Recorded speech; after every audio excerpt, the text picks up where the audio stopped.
En ce week-end de départ en vacances donc et à quelques heures de la cérémonie d'ouverture des Jeux Olympiques, la SNCF visée par une attaque massive sur son réseau.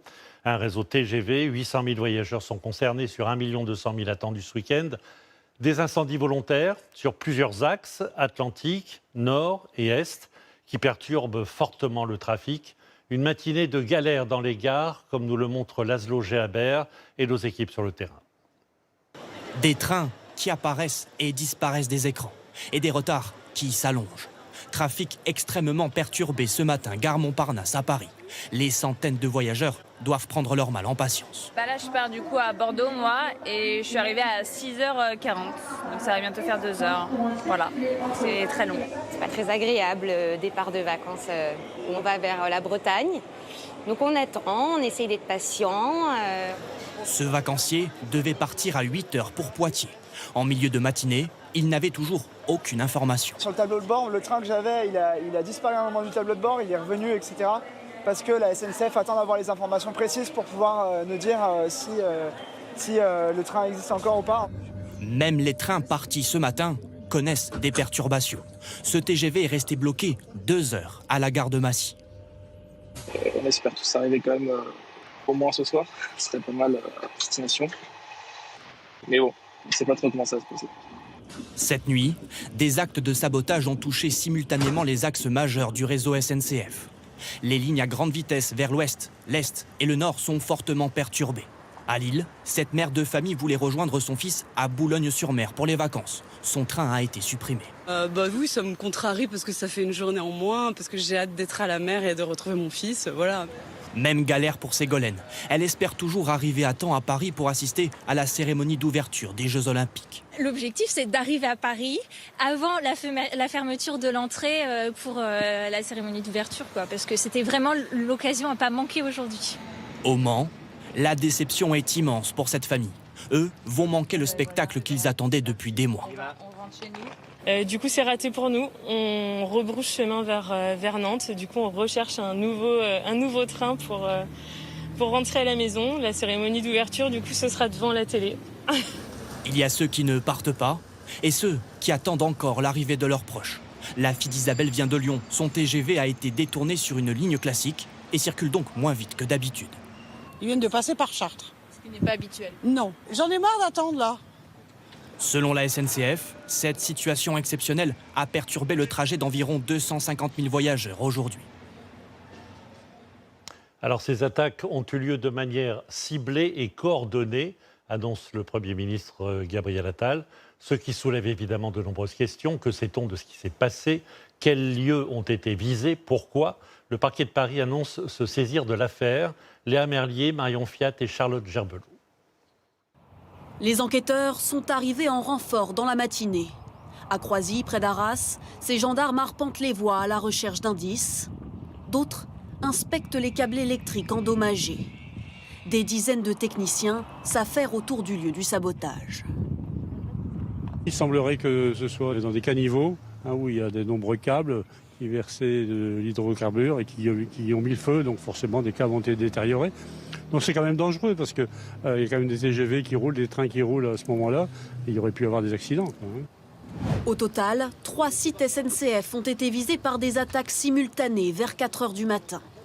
À Courtalin, dans l'Eure-et-Loire, c'est ce poste d'aiguillage derrière ces grilles qui a été pris pour cible. Des câbles ont été brûlés et sectionnés. Un lieu pourtant difficilement accessible d'après le maire. Je pense que c'était prémédité quand même, parce qu'il faut connaître le lieu qui est enclavé, c'est un cul-de-sac. Il y a beaucoup de circulation des services SNCF, de jour comme de nuit, pour réaliser les travaux. Donc je pense que le lieu était réfléchi déjà depuis plusieurs jours. Plus à l'est, à proximité de Pagny-sur-Moselle, un incendie a endommagé une partie du réseau. Ici aussi, l'enquête a débuté. Une 4e tentative de sabotage a été évitée à Vergigny, dans l'Yonne. Plusieurs personnes ont été aperçues prenant la fuite. Les lieux visés sont des sites stratégiques où se croisent plusieurs lignes de TER et de TGV. À chaque fois, le même mode opératoire, des câbles ont été détruits. Ces câbles, ils comportent chacun des fils. Et par exemple, si vous avez 50 câbles qui comportent chacun 10 fils, ça fait 500 fils qu'il faut ensuite reconnecter un par un. Ces fils commandant des dispositifs de sécurité, les feux rouges, les aiguillages, etc. Le parquet de Paris a ouvert une enquête, notamment pour dégradation par moyens dangereux en bande organisée. Alors, parmi les gares particulièrement touchées ce matin, celle de Bordeaux. Tous les TGV affichaient d'importants retards, parfois jusqu'à 3h20. Beaucoup aussi ont été supprimés. Les voyageurs se montrent toutefois compréhensifs. Certains ont pourtant un impératif. Ils doivent être à Paris ce soir pour la cérémonie d'ouverture des Jeux, comme on l'a vu. Tristan Vartagnan et Eudeline Boissut. C'est la pagaille. À la gare de Bordeaux, la quasi-totalité des trains sont supprimés. À la veille d'un week-end de grand départ, les voyageurs sont nombreux en gare. Je devais aller voir un concert en plus, donc je suis vraiment pas très content, on va dire. C'était ce soir en Allemagne, à Francfort.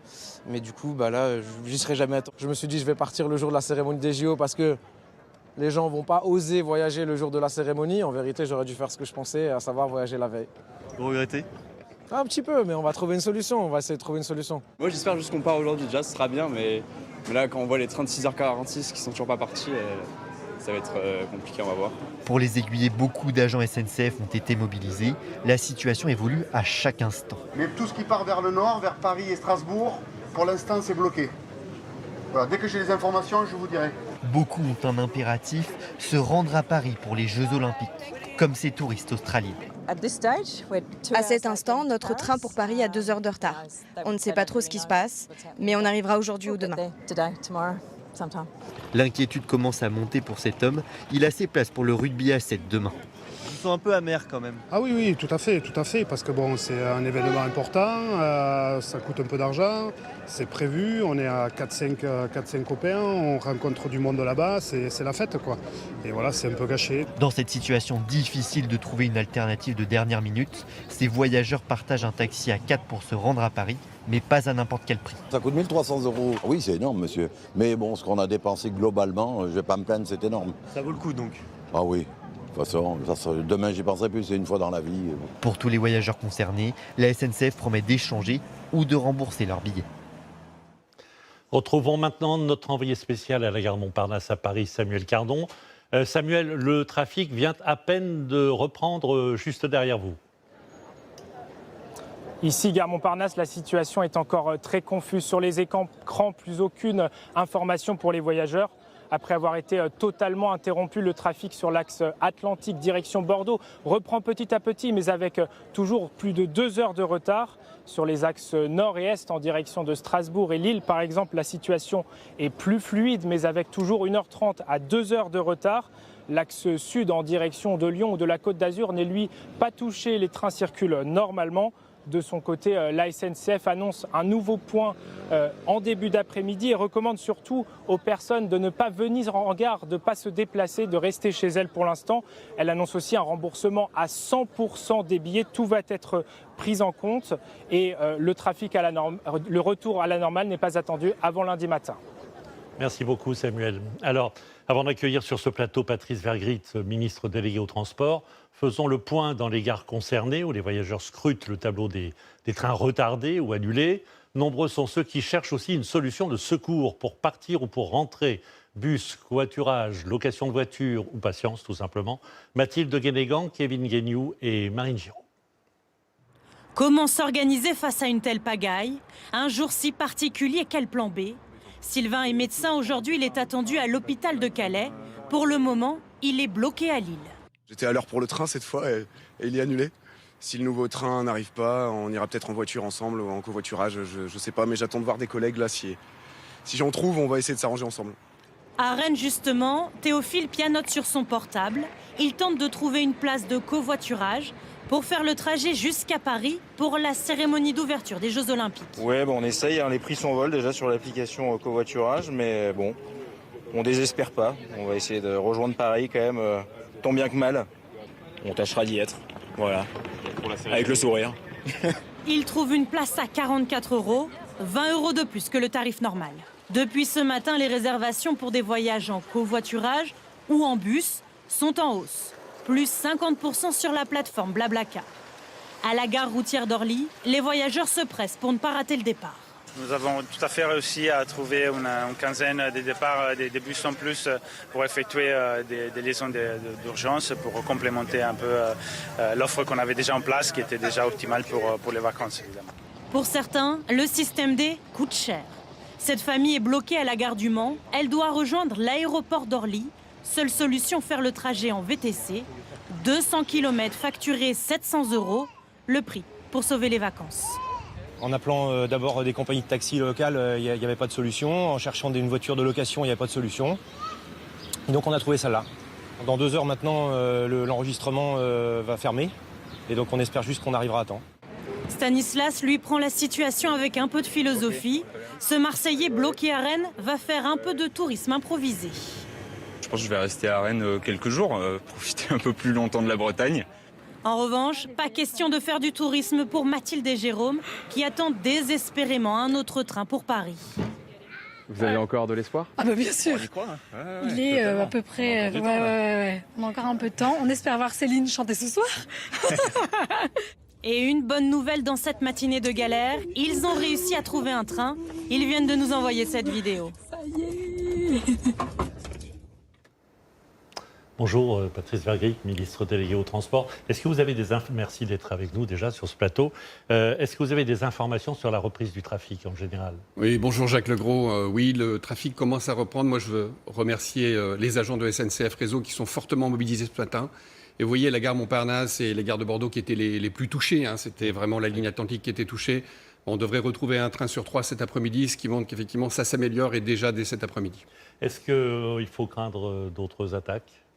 On est en train de s'y préparer. Nous n'avions pas eu d'alerte spécifique avant ces actes de malveillance, ces actes de sabotage prévus. Là, aujourd'hui, nous sommes en alerte. Donc, évidemment, on a mobilisé l'ensemble des forces de sécurité, des drones également qui sont mobilisés. Donc, aujourd'hui, on a fortement accru la vigilance. Vous avez fait le lien avec la cérémonie d'ouverture des Jeux? Probablement sur la date. Oui. Mais en dehors de ça, on ne trouve pas forcément de lien puisque les gens qui sont les plus impactés aujourd'hui, et je pense à eux aujourd'hui, parce que c'est à eux qu'il faut penser, c'est ces 800 000 voyageurs qui sont prévus ce week-end, qui doivent rejoindre leur lieu de vacances. Donc c'est plutôt le grand chassé-croisé des vacances qui est visé, plus que les JO spécifiquement. Et donc effectivement, on est évidemment aux côtés de tous ces 800 000 personnes qui sont potentiellement touchées. Potentiellement. Ce matin, aux côtés du PDG de la SNCF, vous avez parlé d'actes criminels. Est-ce que vous avez déjà une idée de qui a pu commettre ces actes? Alors l'enquête est en cours. C'est le procureur de la République à Paris qui est en charge de l'enquête. Ça nous dira sans doute un certain nombre de choses. Néanmoins, on peut imaginer que c'est un acte criminel puisqu'il y a eu concomitance des faits. Oui. On a retrouvé des engins incendiaires. Donc c'est vrai qu'aujourd'hui, on voit bien que c'est un acte criminel. Qui? La question reste posée et l'enquête le dira. Que peut-on dire aux voyageurs en panne qu'ils viennent à Paris pour la cérémonie des Jeux ou qu'ils partent en vacances? Ils seront remboursés à 100%, annonce M. Farandou, le PDG. Oui, bien entendu, et c'est tout à fait légitime et normal. Ce que je veux simplement en plus leur dire, c'est ne venez pas forcément en gare si vous n'avez pas la confirmation de votre train, puisqu'évidemment, si vous avez des enfants, des familles, ça peut être un peu pénible pour attendre.